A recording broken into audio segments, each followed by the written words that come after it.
Halo, halo, apa kabar Anda semua? Assalamualaikum warahmatullahi wabarakatuh. Kembali berjumpa bersama kami dalam program Off the Record membaca berita di balik berita dan eh, masih bersama saya, Herzbuna Arif.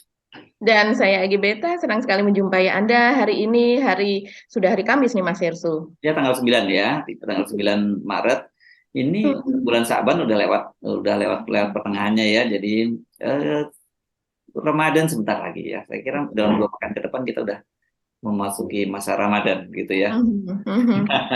Siap-siap kita ngabuburitnya dengan ngomongin berbagai isu juga ya, karena kelihatannya isunya sekarang ini waduh luar biasa sekali ya, ber, bermuncul nggak kerukaruan, dan terutama saya yakin akan sekarang menjadi fokus perhatian publik itu adalah Kementerian Keuangan ya. Ya, Kenapa kita sebut Kementerian Keuangan? Karena ini bukan skandalnya tidak hanya terjadi di Direktorat Jenderal Pajak. Kalau gitu kemarin ya. kan Rafael Alun itu cuma Direktorat Jenderal Pajak. Kan itu terjadi juga di Bea Cukai, setelah heboh kepala Bea Cukai di Yogyakarta, sekarang muncul heboh kepala Bea Cukai di Makassar, dan kemudian juga ada soal rangkap jabatan ya. Sebenarnya yang dipersoalkan bukan rangkap jabatannya, tetapi lebih pada double income dari jabatan itu gitu. Padahal kan remunerasinya sudah sangat tinggi, tapi masih juga cari proyek juga gitu ya. Ada yang hal. Jadi ini mungkin tepat juga menggambarkan nih, ada yang halal haram hantam semua ini. Kan gitu ya. Ini ngeri ya, apalagi Pak Mahfud MD akhirnya membuka dengan detail tentang kasus skandal mega skandal, saya kira ya, 300 triliun di Kementerian Keuangan. Ini kalau saya hitung dari dibandingkan dengan pemasukan pajak, penerimaan pajak tahun 2023, proyeksinya itu sekitar 14,8% dari yang 300 triliun aja, itu yang dibongkar aja Mbak, belum yang nggak terbongkar. Jadi ingat ya, waktu itu kita ngobrol data BPK tahun 2004 saja itu korupsi di pajak itu sampai 40% gitu. Saya kira sekarang mungkin lebih dari itu sudah ya. Oke, saya usul yang itu. Apakah terus ada topik lain apa nih Mbak? Iya, sepertinya kita membahas itu saja nanti sudah akan melebar Oke. ke mana-mana tuh. Iya, iya. Dan yang terakhir ini memang 2 hari terakhir ini Mas Hersu ya memang dibongkar oleh sebuah akun gitu Partai Sosmed itu yang ada di Instagram juga, ada juga di Twitter itu eh, memang soal perilaku lagi-lagi dari Direktorat Jenderal Bea Cukai begitu ya Mas Hersu. Tapi kali ini adalah Kepala Bea Cukai yang ada di Makassar. Dan ini Hmm. lagi-lagi ya masalah hedon juga Mas Erso. Jadi Hmm. sebenarnya dia membongkar dirinya sendiri sama seperti Hah? Rafael Alun kemarin, Ya semua rata-rata gitu ya, pamer ya. rata-rata begitu. Dan ini juga kembali dilakukan itu oleh keluarganya. Jadi oleh putrinya, anaknya begitu ya, juga oleh istrinya, di mana akun semua itu sekarang sudah ditutup. Akunnya sudah tidak bisa lihat, tapi memang ya netizen itu kan lebih jeli begitu ya, lebih pandai begitu mengulik begitu apa yang terjadi sehingga semuanya sudah di scan, semuanya sudah di-download gitu ya, termasuk video-video rumah mewah, foto-foto ketika mereka berada di luar negeri, pamer outfit, pamer tas, fashion dan sebagainya, semuanya akhirnya terbongkar Mas Hersu. Dan ini kemudian menjadi viral. Nah, ini rupanya apa ya, tidak hanya apa yang terjadi di Kementerian Keuangan ini tidak hanya dilakukan oleh pejabat satu orang saja, tapi rupanya kalau saya dicari begitu Mas Hersu, mereka melakukan hal-hal yang seperti itu yang tidak sesuai dengan penerimaan atau gaji mereka begitu, sesuatu yang fantastis, hedon, heboh begitu, yang apa yang dilakukan atau diimbau begitu ya oleh presiden, oleh menterinya sendiri itu sama sekali sepertinya tidak didengarkan gitu. Ya, ya, ya, ya. Jadi nggak mengagetkan kalau kemarin bergema tagar agar Ibu Sri Mulyani mundur ya, dituntut mundur. Mhm, Bagaimanapun itu mhm. tanggung jawab dari Ibu Sri Mulyani. Tapi balik tadi itu ya, ini yang Anda sebut ini kan namanya siapa? Andi Pratomo ya kalau nggak salah ya. Adi Pramono, iya Andi Pramono, betul. Andi Pramono, oke. Mhm, Sebelumnya Eko Darmanto ya yang di mhm. Yogyakarta ya. Betul. Ini benar juga, saya juga kadang-kadang terheran-heran kok ada ya orang mau jadi catwalknya dari jadi apa, bukan catwalk ya, jadi apa sih, manekinnya barang-barang bermerek gitu. Karena kan saya lihat dia memang sengaja memilih branded yang Mhm, begitu apa, brand-brand besar gitu yang orang lihat langsung betul. tahu brandnya gitu ya. Dia kan yang Betul. dia pamerkan gitu. Ada satu Mhm, dia pakai outfit gitu yang tulisan hurufnya gede begitu gitu ya, tulisannya itu, dan orang tahu wah ini merek itu. Saya kadang-kadang norak nih ya kan, orang yang seperti ini. Saya kan selalu kalau milih, kalau bisa ya oke, itu tidak bisa hindari, kita ada mereknya gitu ya, tapi mhm. mereknya jangan jangan jangan terlalu gede dong gitu, pilih dong merek yang kecil-kecil dan orang tahu kan gitu. Kalau ini kan udah kita bayar mahal, kita masih dijadikan semacam apa Stok manekin berjalan gitu ya. stok berjalan oleh mereka, dan dia merasa bangga seperti itu. Ini orang sakit semua ini. Ya. Iya Mas Ersu, salah satu itu yang diunggah adalah perilaku dari putrinya. Jadi putrinya ini memang senang sekali seperti seorang foto model ya. Kadang dia sedang senam gitu ya di videokan kemudian diunggah. Tentu senamnya itu eh, dengan outfit yang bermerek begitu. Nah ini kalau ini salah satunya. Dia sedang bergaya begitu Mas Ersu, sedang seperti hormat begitu ya, dan kemudian itu lihat satu persatu apa yang menempel di badannya. Bahkan jepitan yang ada di rambutnya tuh juga akhirnya terungkap bahwa itu adalah dari Versace begitu, dan harganya itu 2.500.000. Itu hanya Jepit jepitan rambut rambut ya. biasa begitu saja. Dan kemudian dari baju outfitnya yang berwarna hitam itu ternyata itu dari Balenciaga, dan kemudian harganya itu 22 juta. Dan dan kemudian itu celananya celana seperti celana training atau celana sport gitu ya.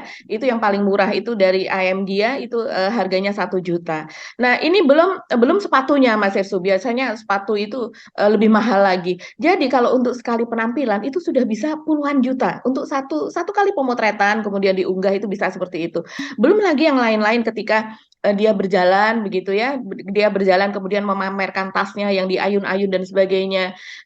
Terus kemudian juga memamerkan ketika sedang mengendarai mobil mewah begitu. Kemudian juga sedang berjalan-jalan bersama sang ibu, yaitu istri dari Andi Pramono tersebut, yang dimana mereka berjalan-jalan ke Paris, ke kota-kota besar, dan kemudian di situ sebutkan mereka memakai tiket pesawat first class begitu. Dan itu kok bisa ya Mas Ersu? Jadi kita melihatnya begini, untuk satu kali penampilan saja itu berapa pembayar pajak begitu yang pajak kalau dibandingkan gitu ya, seandainya kita bandingkan berapa orang atau berapa individu pembayar pajak yang membayar pajak yang untuk membiayai penampilan-penampilan para pejabat pajak yang seperti ini begitu.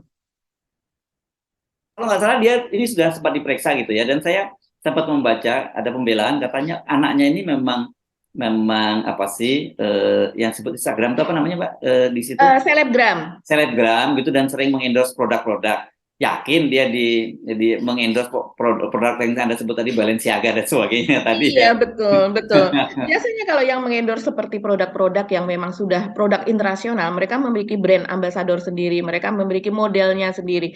Biasanya kalau yang seperti Selegram, Mas Hersu, itu yang ada di Indonesia, itu mengendorse produk-produk yang memang ada di Indonesia, dan itu pun sudah mahal, Mas Hersu. Jadi seorang Selegram gitu ya, untuk yang tingkat-tingkat provinsi, kabupaten, itu ada Selegramnya sendiri di daerah.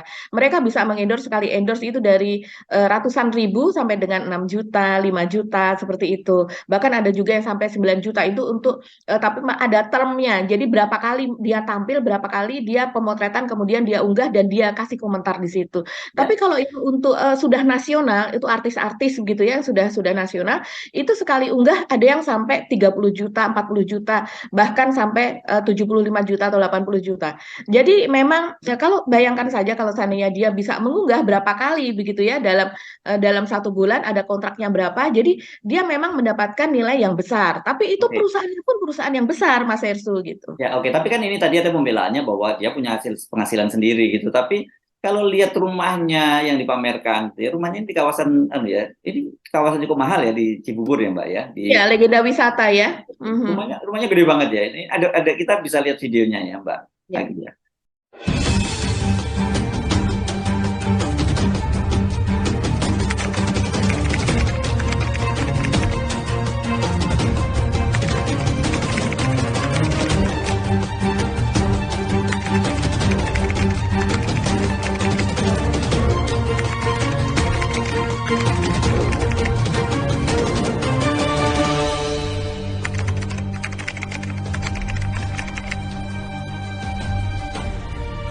Iya, kalau karena ini harta kekayaannya katanya 13,7 miliar. Saya lihat rumah itu sih rumahnya itu di atas berapa itu Mbak, kira-kira di atas 10 miliar ya bisa ya itu rumah itu ya, segitu ya. Lebih ya saya kira ya.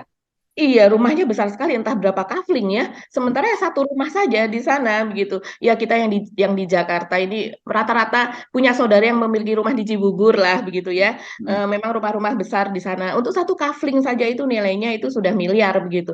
Apalagi ini yang terlihat begitu luas, panjang begitu ya, dan bagaikan istana. Bahkan ada netizen yang mengatakan bahwa rumah Pak Jokowi saja di Solo kayaknya kalah mewah nih dari ini begitu.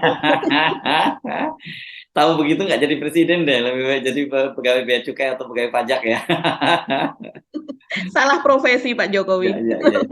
Ya memang kalau rumah ini tidak semewah rumah yang dimiliki oleh Rafael Alun ya, yang di kawasan Simpruk, yang segala macam itu kan memang jauh lebih tinggi. Oke, tetap saja ini kalau Kota Legenda itu udah masuk Depok atau Bekasi itu ya sebenarnya, atau masih Jakarta? Saya kurang paham ya. Ya, Dan kelihatannya itu sebenarnya Bekasi yang atau terbagi Jakarta. dua itu daerah Raffles tuh Mas Ersu. Ya, ya, Raffles ada sebagian Depok, ada sebagian ya. eh, Jawa Barat ya. Tapi tetap saja itu daerah yang sangat mahal dan Oh, tidak itu daerah pantas mahal. ya, ada seorang itu kecuali kalau dia memang putra sultan juga gitu ya. Ya Ya. kita bayangkan mungkin dari namanya Pak Andi Pramono ini mungkin juga asalnya dari Sulawesi. Kita bayangkan kalau seandainya di Cibubur saja dia memiliki rumah yang demikian mewah dan kemudian itu yang ketahuan. Barangkali ada rumah-rumah lain di Makassar misalnya rumah pribadi begitu ya di daerah tempat tinggalnya dia seperti Rafael Alun kemudian juga memiliki kekayaan di lokasi atau kampung halaman dari istrinya begitu kan. Ini kan masih bergulir Mas Ersu, masih ada pemeriksaan lagi gitu. Ya, ya. Tapi ini semua kan itu menunjukkan betapa hancur-hancuran betul ya Kementerian Keuangan itu di bawah Ibu Sri Mulyani gitu ya. Saya nggak kaget kalau kemudian Bang Rizal Ramli, aktivis senior ini bilang, ya kalau mau membersihin sapunya membersihin Kementerian Keuangan nggak bisa pakai sapu kotor seperti Sri Mulyani kan begitu ya. Mhm, Ya, mhm. karena realitasnya seperti itu. Bagaimanapun dia adalah menteri yang paling bertanggung jawab di situ kan gitu ya. Ini Mhm. terjadi di Kementerian Keuangan, di Direktorat Jenderal Pajak, di Bea Cukai, dan juga di para pejabat eselon satunya, ya kan gitu Ya. ya. Jadi eselon satunya pada merangkap jabatan semua gitu. Ini memang ngeri ya kalau kita lihat apa yang terjadi ini. Angka 300 triliun. Itu Mhm. coba bayangkan ya. tiga Mhm. ratus triliun itu pergerakan yang dicurigai dan itu terjadi sejak tahun 2009 sampai 2023. Artinya sudah 14 tahun.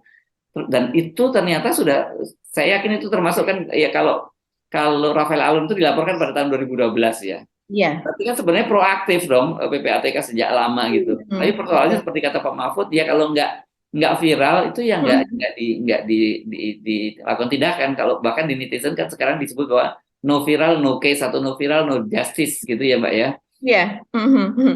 Iya betul. No viral, no justice. Itu memang sepertinya berlaku di mana-mana ya. Kalau seandainya pun pemerintah ingin membantah, ya kenyataannya apa yang terjadi sekarang baru diperiksa itu setelah diviralkan begitu. Bahkan di sini bisa juga kita katakan bahwa apa yang dilakukan oleh PPATK itu seperti apa ya Mas Hersu seperti yang ya hanya sekedar memberitahu kepada Inspektorat Jenderal, sekedar memberitahu kepada KPK begitu. Tapi begitu itu terendus dan kemudian itu ramai-ramai dipercakapkan di media sosial menjadi viral, kemudian wartawan ikut bertanya kepada KPK, ikut bertanya kepada Pak Mahfud, ikut bertanya kepada orang-orang yang kompeten gitu, pejabat baru kemudian itu diurus gitu ya, baru kemudian itu ditindaklanjuti. Nah, ini kan sepertinya apa ya terjadi kesalahan prosedur kalau saya melihat si Mas Yesus. Seharusnya kan yang pengawasan oke lah yang namanya warga masyarakat itu memang juga ikut melakukan pengawasan. Tapi pekerjaan mereka, kewajiban mereka bukan itu begitu. Hmm. Yang bekerja sehari-hari bahkan bisa dikatakan seharusnya 24 jam bekerja melakukan pengawasan kan dari Kemenkyu-nya sendiri, dari Inspektorat Jenderalnya. Begitu juga mereka sudah mendapatkan informasi dari PPATK. Mereka juga bekerja sama secara periodik begitu ya dengan KPK dan sebagainya. Mereka juga bisa mendapatkan informasi dari BPK dan sebagainya. Nah, semua lembaga itu untuk apa begitu kalau informasi mereka mandek, informasi Ya, mereka tidak ditindaklanjuti bertahun-tahun pula, tidak ya, hanya ya, ya. dari tahun ke tahun, bertahun-tahun gitu. Jadi saya menyarankan ke PPATK kalau ada apa-apa jangan lapor ke inspektorat, jangan lapor ke kejaksaan, lapor ke KPK, lapor dulu kepada netizen. Mungkin modusnya bisa lah diatur macam-macam lah caranya macam-macam karena terbukti lebih efektif lapor ke Badan Netizen atau lapor Pak Mahfud lah. Dan Pak Mahfud kemudian dibantu oleh netizen gitu ya. Iya, iya, ini soal Ibu Sri Mulyani ini juga pengakuannya dia dalam sebuah wawancara di televisi begitu ya, yang dia mengatakan bahwa iya saya sendiri juga merangkap 30 jabatan gitu. Mungkin maksudnya adalah dia jujur begitu ya apa yang dia lakukan, tapi sebenarnya ini malah menjadi blunder. Orang malah menjadi semakin wow gitu kan Mas Dan Hersho. Pak Luhut kalah ternyata ya. Iya, begitu ternyata Pak Luhut yang hanya sekitar 20-an gitu jabatan 27 gitu. waktu itu terakhir, saya nggak tahu kalau udah bertambah lagi ya. Gitu. Tapi kalah sama Bu Sri Mulyani ini kelihatannya gitu ya. 27 begitu ya. Dan ternyata Bu Sri Mulyani ini lebih banyak lagi antara lain yaitu sebagai Komite Stabilitas Sistem Keuangan yaitu KSSK, kemudian wakil ketua dan anggota SKK Migas, kemudian lembaga penjamin simpanan OJK, BRIN, Dewan Energi Nasional, KUR dan sebagainya, pokoknya banyak sekali. Tapi memang menurut Justinus Prastowo yaitu staf ahli dari Ibu Sri Mulyani sendiri mengatakan bahwa sumber gaji begitu kan memang kalau berdasarkan undang-undang gajinya hanya boleh dari satu sumber. Tapi ada tapinya Mas Hersu, gaji dari satu sumber saja mungkin sebagai Menteri Keuangan, tapi honor dan tantim tetap menerima. Nah, Nah, itu. yang tantim itu kan yang paling gede, Mbak. Iya, tantim itu terutama kalau di perusahaan seperti perusahaan yang komersil telah ya, itu memang jauh lebih besar. Kita contohkan saja misalnya tantim di Pertamina begitu, Ya, gaji ya. Pak Ahok itu hanya 170 juta begitu ya per bulan. Tapi tantimnya bisa misalnya direktur atau komisaris bisa mencapai 25 miliar gitu dalam satu tahun. Kalau dibagi 12 itu sudah 1 miliar lebih begitu per bulannya. Sudah 2 miliar lebih per bulannya. Jadi tantim ini kan memang besar sekali malah dibandingkan dengan gaji begitu Mas Hersu. Nah, inilah yang dipertanyakan dan lagi ini staf ahlinya saja, staf ahli Ibu Sri Mulyani ini pun juga merangkap di Adikarya kalau tidak salah menjadi komisaris di sana. Nah, ini bagaimana ya orang memang menurut pemerintah sendiri ya selama ini kenapa ada rangkap-rangkap jabatan itu karena mereka melakukan sistem pengawasan. Tapi kalau seandainya sistem pengawasan kita manusia biasa mengawasi satu atau dua saja itu sudah hektik, sudah di luar kapasitas. Itu Apalagi tadi yang saya pikirkan, emang Bu Sri Mulyani ini manusia super sakti gitu, bisa ngawasi 30%. Dia boleh hebat, dia boleh top gitu. Ya nggak ada orang bisa mengawasi sampai 30 perusahaan. Itu betul. menurut saya gila banget itu. Bisa-bisa kita stres itu ngurus 30 Hmm. perusahaan itu. Ya, jadi ada kemungkinan kita yang jadi stres atau kita jadi gila karena terlalu banyak pekerjaan. Ya, yang kemungkinan lain yang memang nggak ada pengawasan sehingga terjadi semacam ini. Tapi kalau kita lihat, jadi kalau kemarin kita ribut-ribut soal ombudsman, ribut-ribut ada 42 yang pejabat eselon 1 yang merangkap jabatan di kementerian di BUMN dan perusahaan-perusahaan lain, itu ya menurut saya ini belum apa-apa ya dibandingkan dengan Ibu Sri Mulyani gitu ya. Iya, betul sekali. Ini luar biasa sekali ada orang yang bisa demikian mampunya begitu ya, bisa demikian hebatnya bisa merangkap berbagai macam jabatan begitu. Saya jadi bertanya-tanya, apakah ini juga terjadi pada menteri-menteri keuangan sebelumnya ya Mas Hersu? Apakah mereka juga sedemikian hebatnya begitu? Dan kemudian carut-marut yang sekarang ini terjadi, apakah justru itu bukannya akibat dari perangkap jabatan itu tadi? Akibat dari rangkap jabatan di berbagai lembaga itu tadi, Ibu Sri Mulyani justru tidak bisa mengawasi anak buahnya sendiri, yaitu dia oke mengawasi lembaga ini, program ini, proyek ini dan sebagainya. Tapi ternyata di Kementerian Keuangan sendiri justru amburadul, justru triliunan uang itu berputar tidak jelas gitu.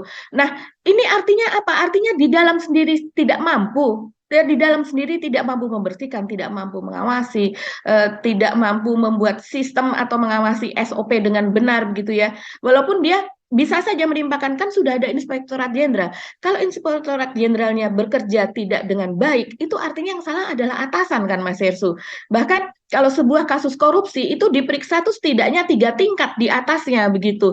Nah ini ketika inspektorat jenderal tidak mampu untuk bekerja dengan baik, artinya langsung kepada menteri yang artinya tidak bisa memberikan komando dengan baik, tidak bisa mengawasi inspektorat jenderalnya sendiri. Bagaimana mau mengawasi lembaga lain begitu? Ini sudah kacau sih kalau menurut saya ya Mas Hersu. Jadi hanya selama ini orang itu begitu melihat Bu Sri Mulyani sebagai manusia super begitu ya, sebagai orang yang hebat, dia kemudian diberikan beban. Entah ini yang salah yang memberikan beban gitu dalam hal ini atasannya yaitu Bapak Presiden ataukah Ibu Sri Mulyani yang terus bersedia untuk menerima beban tersebut begitu. Masa sih dia menerima beban tanpa ada pertanggungjawaban? Kan semua beban itu dan pekerjaan kita terima disertai dengan tanggung jawab yang besar begitu Mas Herso.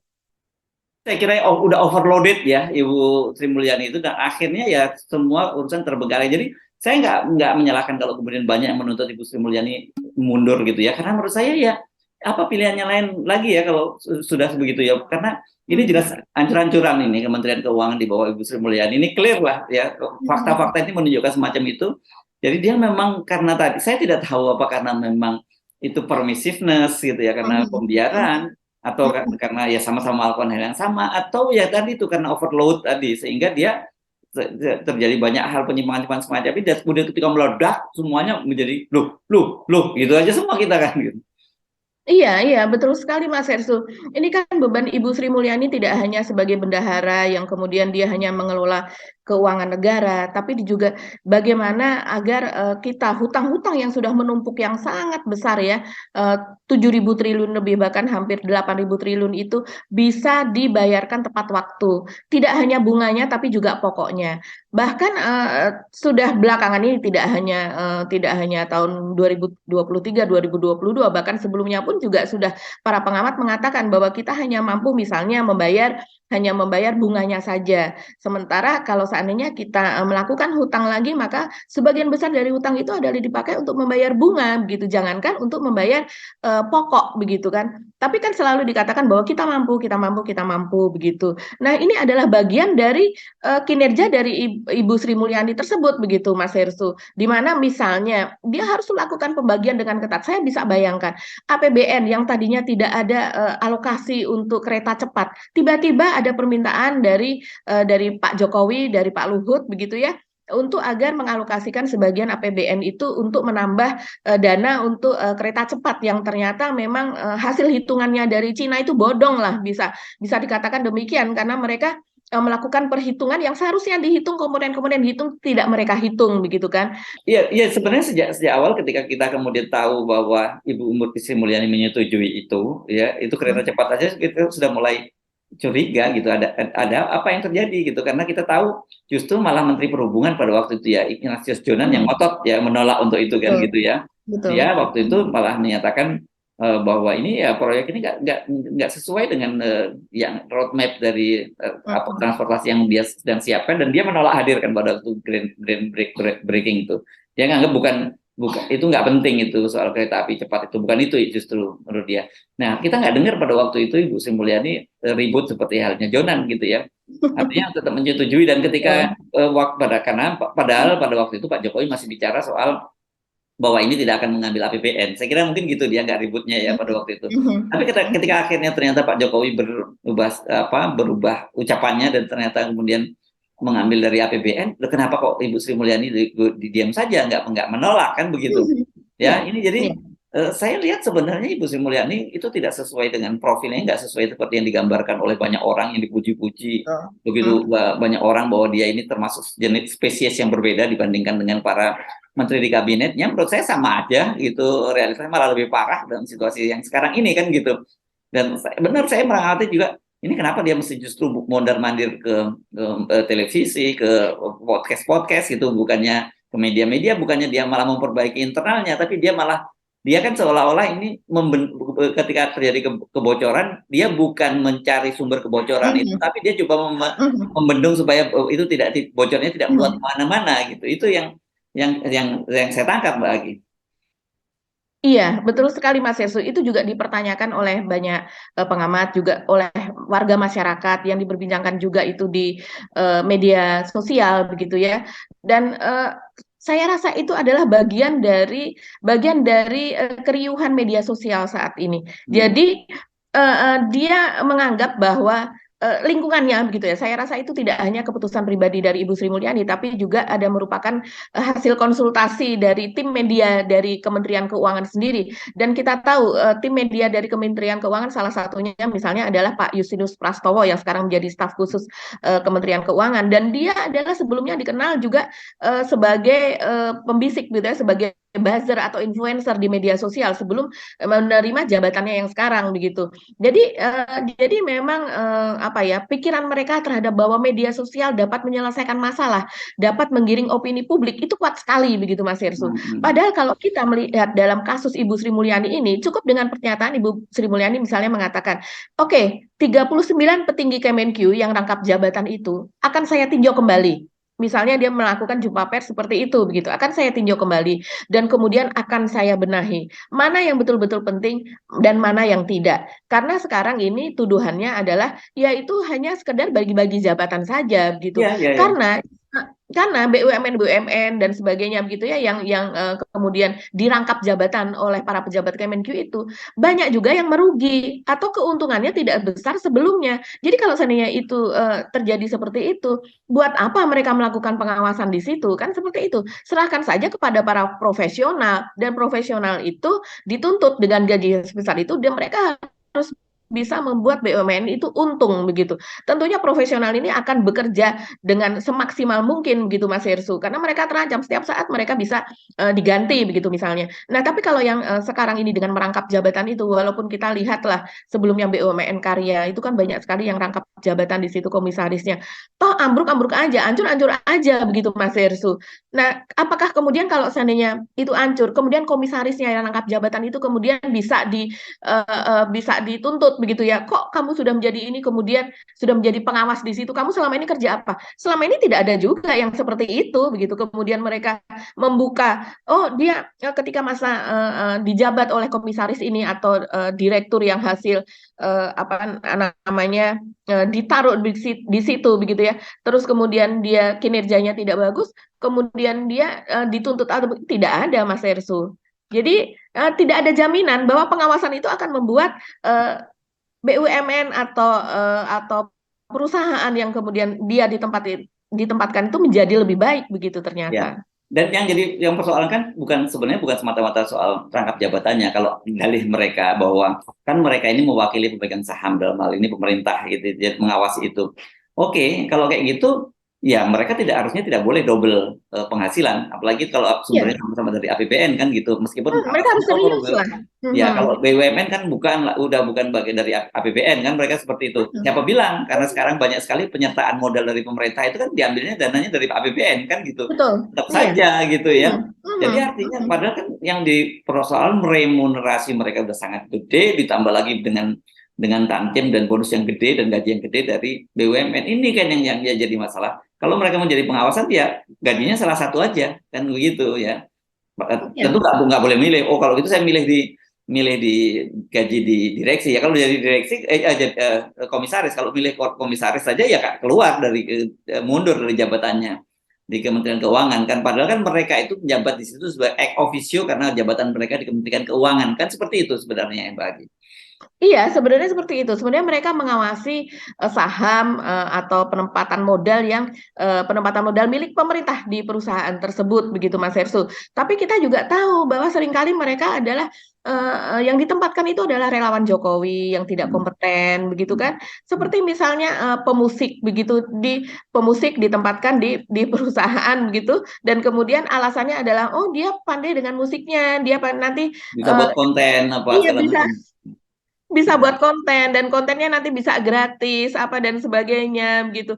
Dan sampai sekarang sampai sejauh ini kita tidak tahu kerja dia di sana itu apa begitu Mas Hersu. Dengan uang sekian banyak, tapi kita tahu dia adalah relawan Jokowi begitu kan. Dia adalah diehardnya Pak Jokowi begitu. Jadi ini negara gimana ya? Apakah tidak bisa para relawan itu kemudian ditempatkan gitu di tempat yang memang tidak berhubungan dengan proyek-proyek strategis atau perusahaan strategis negara. Karena penempatan saham pemerintah di situ itu sahamnya rakyat gitu. Ya, Itu kalau punya namanya rakyat. relawan tuh yang tidak ada keharusan untuk menjadi di komisaris, Mbak. Betul, betul. Tapi bahwa kemudian ada relawan-relawan ditempatkan di komisaris karena memang keahliannya dibutuhkan, menurut saya sih ya nggak ada yang salah seperti itu. Ya kan gitu ya. Artinya dia jelas loyal pada pemerintah, dan kedua dia memang punya keahlian semacam itu. Tapi yang kita persoalkan kan banyak sekali orang-orang yang cuma modalnya jadi buzzer, kemudian dia jadi komisaris, dan ketika dia jadi komisaris dia jadi buzzer gitu loh. Betul. Betul. Nah, dan itu sangat berbahaya. Artinya, pembelahan ketika dia menjadi buzzer, dia mengata-ngatai, dia mengeluarkan kata-kata yang tidak layak begitu ya.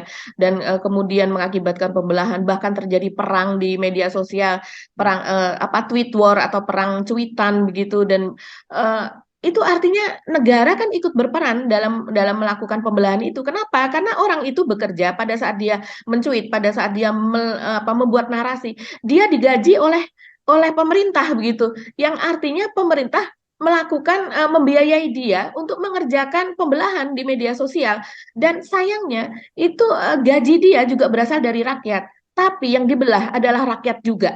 Ini kan menjadi yang kemudian selama ini menjadi polemik Mas Hersu dan Ya, kemudian orang jadinya bercita-cita ya mengatakan bahwa nantinya kalau seandainya